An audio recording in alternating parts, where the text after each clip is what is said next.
Eu estou aqui com o Dr. Tony Eber nesta quinta-feira, 25 de dezembro, para falar mais um pouquinho. Na semana passada nós estivemos falando sobre causa previdenciária e hoje continua esse assunto que é maravilhoso. A gente vai falar de aposentadoria por idade rural, né? Dessa vez, para esclarecer algumas dúvidas, as pessoas que estão tentando aquela aposentadoria e até agora não conseguiu obter o sucesso, né, da concessão do seu benefício. Dr. Tony Eber, seja bem-vindo mais uma vez ao nosso programa, ao nosso Cidade Top Music, esse programa que traz sempre essa informação boa para a população de modo em geral, né, que é de relevância. Por exemplo, quem busca aí a aposentadoria por idade, não sabe por onde começar, não sabe como fazer, tem pessoas que já estão aí tentando, mas não conseguem esse benefício por conta da parte burocrática, por falta de mais informação, de uma boa assessoria jurídica para resolver a situação. Boa tarde, doutor. Seja bem-vindo. Boa tarde, Dinho. Novamente eu agradeço pela oportunidade. Para mim, como eu digo, sempre é uma honra estar presente no seu programa, um programa que desde 2015 abre espaço para o nosso escritório, estar presente, contribuindo, levando informações, porque eu sempre digo, hoje nós vivemos na era da tecnologia, contudo, é a era da informação. Quem tem o conhecimento, já dizia Platão, né? Quem tem conhecimento sai do mundo da caverna. Então, o caminho ali acaba se encurtando quando você conhece os seus direitos. E no caso de uma aposentadoria por idade, hoje eu apresento, no caso de direito, que é o nosso programa, um caso de um cliente, o senhor Antônio, que chegou no nosso escritório, que ele já tinha indeferido o seu benefício desde 2018. Hoje nós estamos em 2023, mas a ação foi ajuizada em 2022. Então, eu já venho estudando de uma forma aprofundada a parte do segurado especial, que é o tema que você mandou escolher hoje, sobre a aposentadoria por idade ao trabalhador rural. Infelizmente, eu acredito que por falta de informações, no estado do Pará, no Amazonas como um todo, aqui nessa nossa região,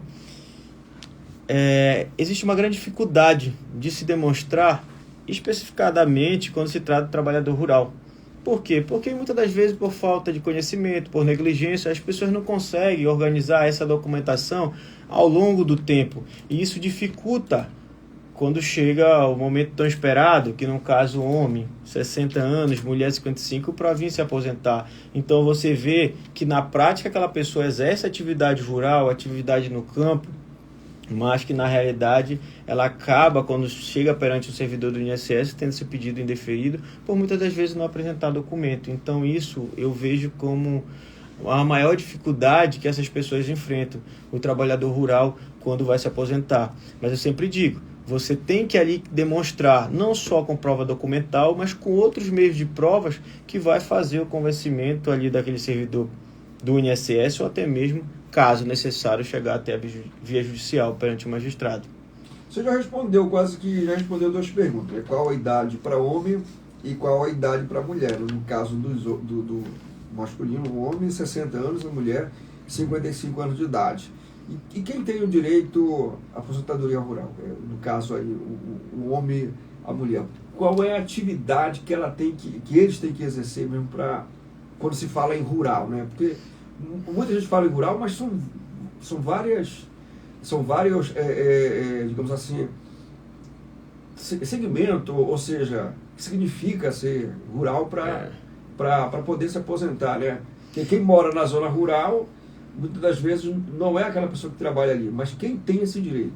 Em regra, é um tema bastante discutido na doutrina, inclusive com a reforma de 2019, muitas coisas se alteraram, mas no caso se diz segurado especial. O segurado especial é como se fosse um gênero da espécie que tem o lavrador e o pescador. Uhum. Na nossa região, que eu digo que é uma região privilegiada, que é a região do Baixo Tocantins, onde tem a parte da agricultura, que é a terra firme, e tem a parte do rio, que exerce a pesca. E muitas das vezes, as pessoas até se perguntam, eu tenho 10 anos como rural, mas tenho 10 anos na pesca. Então, é uma espécie de trabalho que acaba se somando. Não impede que você ali complete os 15 anos que a lei exige. Então, cabe ao advogado montar, cada advogado tem o seu planejamento estratégico para que você possa ter êxito. É importante o advogado buscar mecanismo de prova. Então, como eu falo para você, eu tenho essa facilidade de ter advogado muito tempo no criminal, na verdade ainda advogo, meus 12 anos, e no criminal você tem que buscar ali como defesa, não só tentar ali defender tecnicamente no processo, mas buscar entender como é esse processo, buscar provas que muitas das vezes o Ministério Público não traz. E aqui no processo que é da área previdenciária, muitas das vezes um documento pode fazer toda a diferença. Exemplo, mais uma dica de ouro que eu falo, por exemplo, muitas das vezes a pessoa exerce atividade rural a vida toda. Ela tem só um documento de terra, mas ela tem ali 10 filhos, e muitas das vezes ela dá entrada só com certidão de nascimento esse documento de terra. Só que muitos servidores entendem e ficam na dúvida, será que durante esses 20 anos essa pessoa ficou ali nessa atividade? Mas você pode buscar num cartório uma certidão de verbo, porque quando você vai até lá, você declara a sua profissão. Você deve conversar, perguntar para o seu cliente, ou então, no caso, o próprio segurado que vai dar entrada, se ele nunca foi até uma delegacia, se ele nunca deu um depoimento, se ele nunca foi indiciado, porque lá também consta a profissão dele, e querendo ou não, é um órgão público e tem fé pública, isso serve como instrumento de prova. Eu sempre uso, Dinho, nos meus casos, há muito tempo isso, foi um caso também que eu trouxe da área criminal, me lembro como em 2014, uma senhora que me procurou do distrito do Areião, que é da comarca de Cametá, na época minha cliente, ela ia fazer uma audiência, e ela tinha toda essa documentação. Só que uma semana antes, na época ela foi assaltada, levaram a bolsa dela e todos esses documentos. E me veio naquele momento que meu papel como advogado é levar provas para convencer o magistrado. Em qualquer situação, em qualquer área, muitas das vezes o advogado tem que buscar meios de prova para convencer. Só que eu tinha um fator que era favorável à nossa defesa. A minha cliente, ela vivia na lavoura e ela dominava o assunto. Só que eu precisava fazer com que ela chegasse, a audiência estava marcado, ela ia ser ouvida, o depoimento, mas muitas das vezes ali o documento dela, na época era físico, você tinha que apresentar esses documentos, ela não tinha nem juntado, porque eu já peguei ela no curso, faltando ali 3 semanas que eu assumi a defesa e uma semana antes ela perdeu. Então o que eu fiz ali? Eu registrei um boletim de ocorrência, eu fui até a atividade, até o local onde ela desempenhava a atividade, filmei, acompanhei o momento em que ela exercia ali o processo da elaboração da farinha, também filmei, fotografei, porque eu sempre digo, eu aprendi também no criminal, eu falando, eu posso até te levar a pensar, agora eu te mostrando, o poder de convencimento é muito maior, porque o que me convence, o que eu ouço e o que eu estou vendo. Se eu digo para você que alguém morreu em determinado lugar, você vai imaginar, mas se eu mostro aqui a foto, eu acho que o impacto de convencimento é muito maior. Então, isso são estratégias que o advogado vai usando, por isso que é importante esse network, trocar experiência, e além disso, a pessoa ela vai se organizando durante esse tempo. Por exemplo, quem imaginava, às vezes eu vou dar um depoimento numa delegacia, muitas das vezes eu nem trago esse meu depoimento, hoje você solicita, você vai no comércio, você compra algum instrumento que você vai usar na lavoura, ninguém nem solicita. Hoje, com a tecnologia, você pode filmar uma foto fazendo ali a farinha, plantando milho, tirando o milho. Então, você tem que buscar mecanismo quando tem essa dificuldade, como eu falei no início, de não demonstrar através de provas, de documento. Muitas das vezes aqui hoje, atuando um pouco sobre a questão da regularização fundiária, quantas pessoas que você conhece que não tem matrícula do imóvel? De 10 pessoas, talvez 2 tenham essa matrícula do imóvel, que dá o direito de propriedade à pessoa, e muitos trabalhadores não têm, no máximo quando tem a posse. Então, Nieb, além dessas provas, essa é prova material, né? Isso. O que você compra, a nota fiscal, quando você vai comprar uma ferramenta para você usar lá no campo, quando você vai comprar uma semente para plantar no campo, ela serve também como uma prova? Claro, isso em regra serve, até porque você vai ter que convencer o magistrado ou então o procurador do INSS que ele quer fazer um acordo. Serve porque são documentos do teu passado. E quando você guarda, ali às vezes vem até amarelinho, aquele papel ali que está ali com tempo de desgaste, e isso é muito importante, são pequenos detalhes que fazem toda a diferença quando você não é uma pessoa organizada na parte rural, que é o tema específico hoje, porque quando for no caso do pescador, pescador não, hoje ele já paga lá a contribuição e o próprio sistema do INSS já vai ali documentando, já fica também num CNIS, isso já facilita o pescador, mas o lavrador é mais complexo, por isso que ele tem que ter cuidado, por exemplo, quando inúmeros filhos estão ali na escola que fica na área rural, o boletim serve, uma declaração do agente de saúde que todo tempo fica passando lá. Então as pessoas às vezes elas não tomam esse cuidado. E quando chega no período do homem 60 anos, o advogado ali ele fica uma situação difícil, porque ele vai ter que voltar ao passado dessa pessoa para ver se não encontra. Estou cansado de ver no escritório, às vezes, eu só tenho isso de prova, vamos lá na sua casa, vamos ver se não tem alguma coisa. Já vi fotos na parede de bastante tempo, serve também quadro, por exemplo. Antigamente não vinha uma foto, estava a data lá embaixo, serve como meio de prova. Por quê? Porque quando ele for dar o depoimento dele, eu sei que ele vai saber desempenhar a oratória, a fala daquela atividade. Os calos nas mãos também faz toda a diferença. E o juiz, tem juízes que nem conhecem, que nunca pisaram. Então isso é importante, ele desenvolver essa oratória e, claro, com documento demonstrar. No tribunal do júri, quando fazia, eu sempre dizia, a fala é aquilo que tu está afirmando, mas se tu só torna essa tua fala uma verdade quando tu está demonstrando, através de quê? De provas.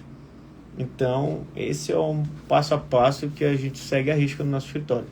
A pergunta aqui é, pescador e lavrador, qual a diferença? Qual a idade? Tem uma alternância na idade aí ou é o mesmo período para buscar essa aposentadoria? Em relação ao termo técnico, o tempo de idade 60 anos homens, 55 mulher. Quanto ao tempo de atividade, são 15 anos. Só que as atividades são desenvolvidas de forma diferente. Pesca é pesca, né? Vai no rio, no igarapé, dependendo também, tem aquela pesca que as pessoas vão pescar no oceano, dependendo de que forma você está exercendo aquela atividade. E do lavrador, que exerce atividade em regra no campo. Entendeu? Está ali naquela atividade. Então isso é bem claro. Não tem muita diferença. Contra a idade é a mesma. O tempo de atividade também é o mesmo. Então, às vezes, as pessoas confundem, né? Em muitos dos casos ainda, aproveitando o gancho, né, que a gente pode falar sobre a questão da atividade rural, mulheres ou homens, quando a sua companheira ou seu companheiro falecer e disserem para você que você não pode acumular uma aposentadoria com uma pensão, você pode. Porque eu conheci uma senhora há 5 anos, o marido dela veio a falecer, rural, e ela não fazia o requerimento de pensão porque dizia que não poderia acumular. Então, no caso, a dela... e a dela e a do falecido. A do isso não existe, entendeu? Então, desmistificando essa história, você tem sim esse direito, entendeu? Não pode quando é benefício existencial, mas que é um próximo caso do programa. Muito bem. Então, aí, ó, gente, vocês têm esse direito de fazer. Então, é só tá com os documentos. Agora, Antônio, tem um negócio assim que é bem complexo assim, para a gente fazer a pergunta. Por exemplo, tem pessoas que já fizeram o tempo de idade para se aposentar, né? Tá com a idade, mas ainda não conseguiu. A partir dessa data que ele faz a idade, ele busca a aposentadoria, aí por conta dessas faltas de prova e tudo mais. Quando ele consegue o benefício, ele tem direito a esse retroativo? Certo. Em regra, Dinho, o retroativo de uma aposentadoria por idade, ele começa a ocorrer a partir do momento que você provoca a autarquia, que é o INSS. Você fez o seu primeiro requerimento, o INSS negou naquele momento, vamos supor, passou 2 anos, você ingressou na Justiça Federal, tem esse lapso de tempo, esse espaço. Em muitos dos casos, vai depender de como a audiência vai acontecer. Tem vezes que o procurador do INSS ele não quer fazer acordo, então vai para o juiz sentenciar. E muitas das vezes ele quer fazer um acordo, mas 90% desse retroativo. Eu, particularmente, dependendo do caso analiso, entendo que é melhor. Porque o cliente ali já sai aposentado, aguarda 30 a 90 dias para implantação do benefício, só que tem exceção. Tem casos que demora devido à demanda. Isso faz parte da administração pública que é engessada. Nós sabemos como ocorre. Muitas das vezes tem poucos servidores. Mas, em regra, um acordo sempre é bom.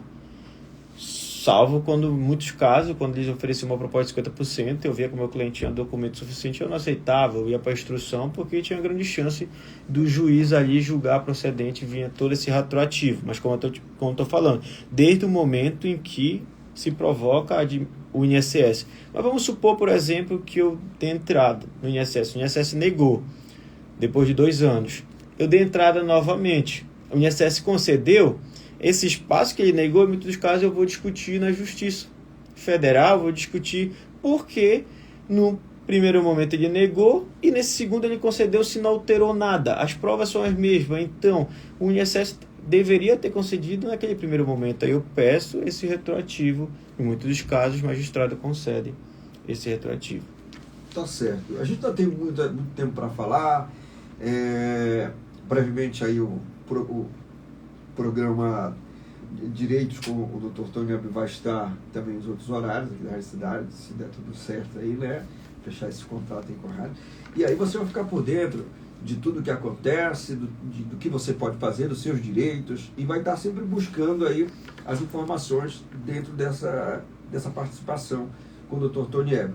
Doutor, eu quero lhe agradecer pela sua presença mais uma vez aqui no nosso programa. Você sabe que gratifica muito ali a nossa programação e ajuda muitas pessoas que realmente não têm essa noção de como fazer, de como buscar, mas que a partir daí já procuram um advogado, já procuram uma assessoria jurídica que vai estar trazendo esse benefício, que realmente vai trazer uma mudança de vida significativa, né, para as famílias, né, Antônio?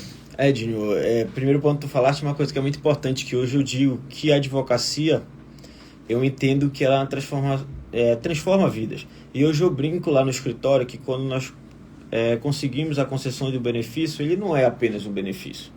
A regra do jogo ela é bem clara, nós agregamos valores além para o nosso cliente. Se você for analisar, e faz todo sentido do meu ponto de vista, você não só ganhou um benefício para aquela pessoa. Eu brinco, por exemplo, com as mulheres. A mulher, quando ela recebe a concessão, ela está recebendo o primeiro ponto, sua independência financeira.